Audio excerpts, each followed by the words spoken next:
Ang pananampalataya ay bunga ng pakikinig, at ang pakikinig naman ay bunga ng pangangaral tungkol kay Hesukristo.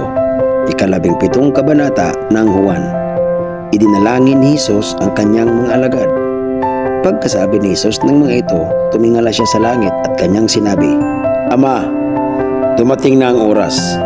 Luwalhatiin mo ang iyong anak upang luwalhatiin kaniya, sapagkat binigyan mo siya ng kapangyarihan sa lahat ng tao upang bigyan niya ng buhay na walang hanggan ang lahat ng ibinigay mo sa kanya. At ito ang buhay na walang hanggan, ang makilala kanila na isang tunay na Diyos at si Hesukristo na iyong isinugo. Inihayag ko dito sa lupa ang iyong kaluwalhatian.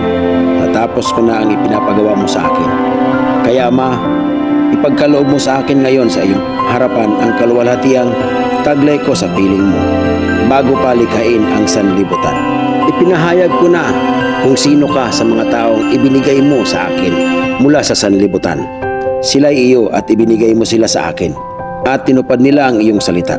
Alam na nila na ang lahat ng ibinigay mo sa akin ay mula sa iyo, dahil ibinigay ko sa kanila ang mga salitang ibinigay mo sa akin, at tinanggap nila. Natitiyak nilang ako'y tunay na galing sa iyo, at naniniwala silang ikaw nga ang nagsugo sa akin. Idinadalangin ko sila.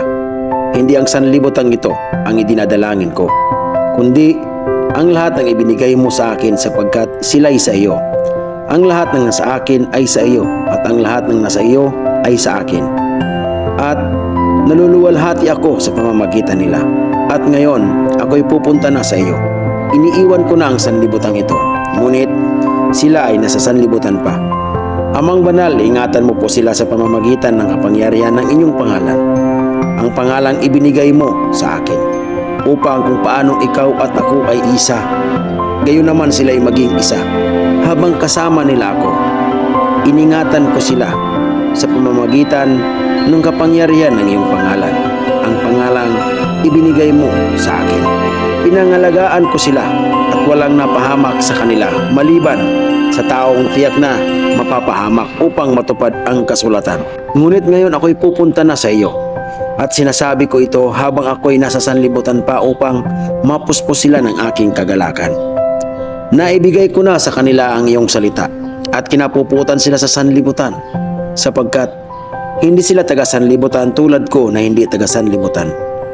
Hindi ko idinadalangin kunin mo sila sa sanlibutan, kundi iligtas mo sila sa masama. Hindi sila taga-sanlibutan tulad ko na hindi rin taga-sanlibutan. Ibukod mo sila para sa iyo sa pamamagitan ng katotohanan. Ang salita mo ang katotohanan. Kung paanong isinugo mo ako sa sanlibutan, gayon din naman isinusugo ko sila sa sanlibutan. At alang-alang sa kanila'y itinatalaga ko ang aking sarili para sa iyo, upang maitalaga rin sila sa katotohanan. Hindi lamang sila ang idinadalangin ko, kundi pati ang mga mananalig sa akin dahil sa kanilang pahayag. Ama, maging isa nawa silang lahat kung paanong ikaw ay nasa akin at ako'y nasa iyo. Gayon din naman maging isa nawa sila sa atin, upang ang sanlibutan ay maniwala na ikaw ang nagsugo sa akin. Ibinigay ko na sa kanila ang kaluwalhatiang ibinigay mo sa akin, upang sila'y ganap na maging isa, tulad mo at ako na iisa.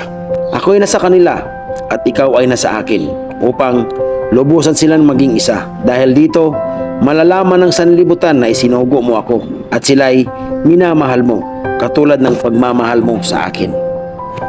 Ama, sila na ibinigay mo sa akin ay nais kong makasama sa kinaroroonan ko, upang mapagmasdan nila ang kaluwalhatiang ibinigay mo sa akin, sapagkat minahal mo na ako bago pa nilikha ang daigdig.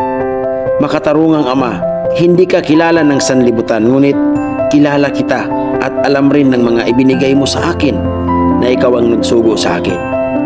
Pinahayag ko na sa kanila kung sino ka, at patuloy ko itong ipapahayag, upang ang pagmamahal mo sa akin ay manatili sa kanila, at ako ay mananatili rin sa kanila.